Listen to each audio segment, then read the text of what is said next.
Hello student, या व्हिडिओमध्ये आपण 4th standard subject EVS part 1 मधील जो आपला लेसन आहे, सेकंड लेसन, त्यामधील आपला राहिलेला जो पार्ट आहे तो आज आपण काय करणार आहोत, पाहणार आहोत। तर पहा, चॅनलवर जर तुम्ही नवीन असाल तर चॅनलला सबस्क्राइब करा, म्हणजेच मी बनवलेले सर्व व्हिडिओ तुम्हाला पाहायला मिळतील। तर चला आपला पार्ट 2 आपण पाहूयात। Just as we need animals we need plants too, plants give us food, grains, vegetables and fruits. आता पहा, आपल्याला जशी प्राण्यांची गरज असते तशीच आपल्याला वनस्पतीची सुद्धा काय असते, गरज असते। आता जे food, grains, vegetables and fruits म्हणजेच अन्नधान्य, भाजीपाला आणि फळं या गोष्टी आपल्याला कुठून मिळतात, वनस्पतीकडूनच मिळतात। We love flowers too, we use them for many different purpose. आता पहा, आपल्याला फुलांची सुद्धा काय असते, खूप आवड असते आणि निरनिराळ्या कारणांसाठी आपण काय करतो, फुले वापरतो। We get flowers from plants, we also get cotton wool from plants to make cotton cloth. आता आपल्याला फुले पण काय होते, आपल्याला वनस्पतीपासूनच मिळतात आणि आपल्याला जे कॉटन वूल म्हणजे सुती कपड्यासाठी लागणारा कापूस, कॉटन जो आहे तो पण आपल्याला काय होतो, वनस्पतीपासूनच मिळतो। We grow plants that are useful to us methodically, we sow seeds. आता पहा, आपल्या गरजा पूर्ण करणाऱ्या वनस्पतीची आपण काय करतो, पद्धतशीर काय करतो, त्याची आपण लागवड करतो आणि आपण बिया पेरतो। We make sure that they get water, आणि त्यांना आपण काय करतो, व्यवस्थित पाणी मिळेल याची आपण काय करतो, त्याची खबरदारी घेतो। We give manure when necessary, manure necessary. We spray pesticides if they are attacked by insect. आता पहा, आपण त्या बिया पेरतो, त्यांना व्यवस्थित पाणी मिळेल याची आपण काय करतो, खबरदारी घेतो। त्याप्रमाणे आपण त्यांना काय करतो, खत पण देतो। त्यानंतर त्यांना कीड लागू नये म्हणून आपण कीटकनाशक पण काय करतो, त्याच्यावरती आपण फवारतो। Plants to give to us abundantly, they satisfy our needs. आता वनस्पती देखील आपल्याला काय करतात, भरभरून देतात, आपल्या गरजा काय करतात, त्या पूर्ण करतात। Other living things also get their food from the environment. आता पहा, परिसरातल्या इतर जे सजीव आहेत त्यांना पण जे अन्न आहे ते काय होते, ते त्यांना परिसरातूनच मिळते। फॉर एक्झाम्पल, आता एक्झाम्पल पाहूयात आपण। Chameleons eat insect when they are hungry. आता पहा, जो सरडा जो आहे त्याला जर भूक लागली तर तो काय करतो, किडे खातो।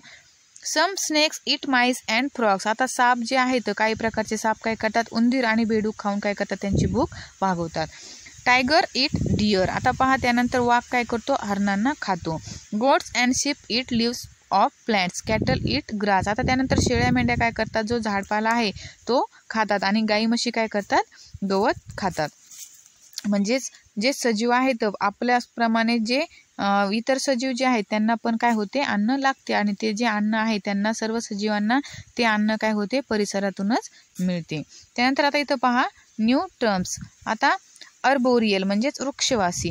These words come from the Latin words arbor. आता अर्बोरियल हा जो वर्ड्स आहे तो लॅटिन भाषेमध्ये अर्बर या शब्दापासून काय झालेला आहे, तो तयार झालेला आहे। विच मीन्स, आता अर्बर हा जो शब्द आहे लॅटिन भाषेतील त्याचा अर्थ काय होतो, ट्री। मग अर्बोरियल म्हणजेच काय, लिव्हिंग इन थिंग्स म्हणजेच थिंग्स, लिव्हिंग इन ट्रीज म्हणजे झाडावर राहणारे प्राणी, त्यालाच आपण काय म्हणतो, तर वृक्षवासी। अर्बोरियल म्हणजे काय, वृक्षवासी म्हणजे झाडावर राहणारे प्राणी।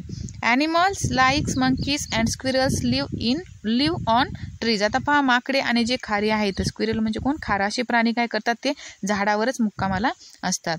It gives them certain advantage. आता पहा, त्यांना त्याचे काही फायदेही मिळतात। Being at height they are better able to defend themselves from their enemies. आता त्या उंचावर असल्याने काय होतात, पहा, ते झाडावर राहिले तर राहतात, मग ते उंचावर असल्याने काय होतात, त्यांच्या शत्रूपासून काय होतं, ते त्यांना बचाव करणे काय होते, सोपे जाते। शिवाय काय करतात ते, besides they can eat the fruits of the trees to satisfy their हँगर। आणि उंच असल्यामुळे त्यांना शत्रूपासून पण बचाव करणे सोपे होते। त्यानंतर ते फळे खाऊन काय होतात, त्यांचे पोटही भरतात। सच animals R sed to be arboreal. आता हे जेच प्राणी आहेत अशाच प्राण्यांना काय म्हणतात, मग त्यांना वृक्षवासी प्राणी म्हणतात। अर्बोरियल ॲनिमल्स, त्यांनाच वृक्षवासी प्राणी म्हणतात। त्यानंतर नेक्स्ट पाहूयात आपण।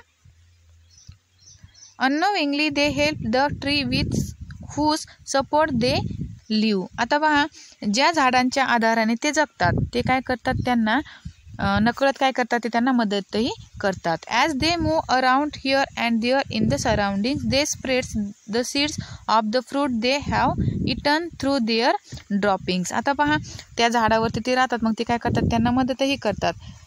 ते काय करतात पहा, नकळतपणे जे झाडावर राहणारे जे प्राणी आहेत ते काय करतात, इकडे तिकडे फिरताना काय होतं, त्यांच्या विष्ठेमधून काय होतं, त्या फळांच्या बिया परिसरामध्ये सगळीकडे काय होतात, पसरतात. Because of this new trees grow in different places. आणि मग ते इकडे तिकडे पसरल्यामुळे काय होतात, त्यामुळेच नवीन ठिकाणी काय होते, मग झाडे उगवायला मदत मिळते. Some times of birds to find trees useful for buildings their nets. आणि पहा, काही प्रकारच्या पक्ष्यांनाही काय होते, झाडाचा उपयोग घरटी बांधण्यासाठी होतो. आता काही पक्षी काय करतात, जे उंच उंच जे झाडे असतात त्या झाडावरती काय करतात, ते घरटी बांधतात. म्हणजे त्यांना काय होते, झाडाचा अशा प्रकारे काय होतो, उपयोग होतो. ते उपयोग कसा होतो त्यांना, की ते झाडावर काही जे पक्षी आहेत ते काय करतात, घरटे बांधतात. त्यानंतर आपण आता नेक्स्ट पाहूयात. आता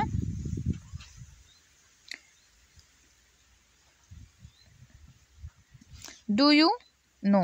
आता पहा, तुम्हाला माहीत आहे का. आता पहा इथं काय दिले आपण ते पाहूयात.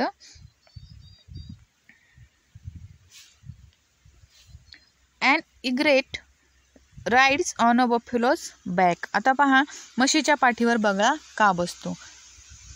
इग्रेट म्हणजे कोण, बगळा जो आहे तो म्हशीच्या पाठीवर जेव्हा म्हैस चरताना आपल्याला दिसते तर तेव्हा तिच्या पाठीवर काय होतं, तो बगळा बसतो. तो बगळा तिथं का बसतो ते आपण पाहूयात. When a buffaloes is grazing in a grassy area. आता पहा, गवताळ जागेत काय होते, म्हैस चरत असते.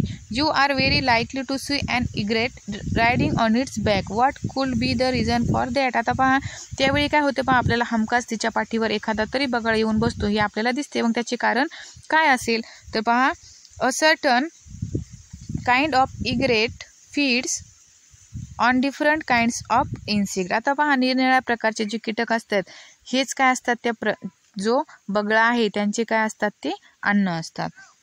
Grass is full of all kinds of insect but because they are hidden in the grass the egret can not see them and catch them. आता पहा, त्या गवतामध्ये काय असतात, तर खूप कीटक राहतात आणि त्या गवतामुळे काय होतं, बगळ्याला ते नीट दिसत नाही.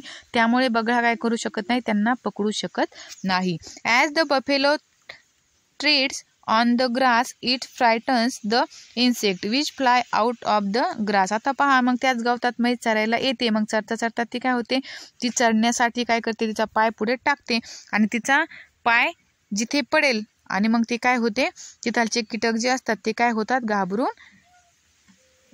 काय होतात, उडतात. The egret on the buffalo's back makes no mistake is shopping down to catch and eat them up. आणि मग तिचा जर पाय पडला की मग ते जे कीटक आहेत ते काय होतात, घाबरून उडतात आणि मग तेवढा ते जे म्हशीच्या पाठीवरचे जे बगळे आहेत ते काय करतात, त्यांना लगेच काय करतात, कॅच करतात आणि मग लगेच काय करतात, त्यांना ते खाऊन टाकतात. नेक्स्ट पाहूयात आपण आता.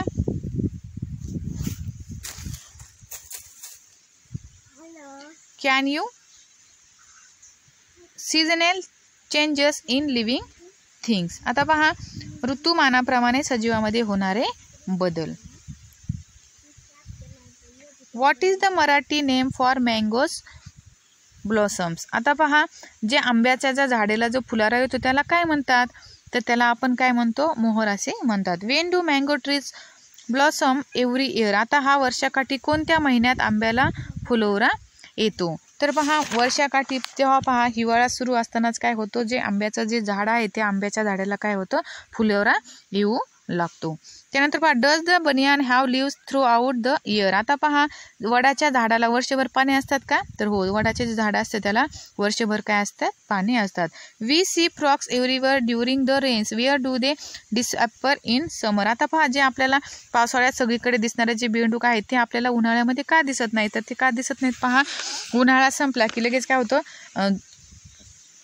पावसाळा संपला की काय होतं पहा, पावसाळ्यामध्ये ते आपल्याला बेडूक दिसतात. मग पावसाळा संपला की काय होतं, लगेच थंडीचा मोसम येतो आणि मग जे थंडीच्या मोसमाचा बेडकाला काय होतो, त्रास होतो आणि मग ते काय होतात, तेव्हा त्रास झाल्यामुळे ते काय करतात, जमिनीवरती खोल जाऊन काय करतात, ते झोप घेतात आणि ही जी झोप आहे ते काय करतात, ती झोप त्यांची 7 ते 8 महिने ते काय करतात, झोपतात. त्यामुळेच ते आपल्याला बाकी सीझनमध्ये दिसत नाहीत, फक्त ते काय होतात, आपल्याला पावसाळ्यामध्येच ते आपल्याला दिसतात. त्यानंतर which is the season for jamuns. आता जांभळाचा सीझन कधी असतो, तर जांभळं जे आहेत आपले, जामुन्स म्हणजे जांभूळ, जांभळाचा सीझन कधी असतो, जूनमध्ये आपल्याला सगळीकडे जांभळे पाहायला मिळतात किंवा ते आपल्याला खायला भेटतात. तर पहा, we have 3 seasons, summer, the rainy season and winter. आता पहा आपल्याकडे 3 सीझन असतात. तर कोणते कोणते पहा, समर म्हणजे उन्हाळा, रेनी सीझन म्हणजे पावसाळा आणि विंटर म्हणजे हिवाळा. हे काय आहेत आपले 3 सीझन्स आहेत म्हणजे ऋतू आहेत. It is very hot in summer. आता पहा आपल्याला उन्हाळ्यामध्ये काय होते, आपल्याला खूप उकडते. We wear cotton cloth and drink plenty of water. आता पहा त्यावेळी आपण काय करतो, कॉटनचे काय करतो कपडे घालतो म्हणजे सुती कपडे वापरतो आणि भरपूर काय करतो पाणीही पितो.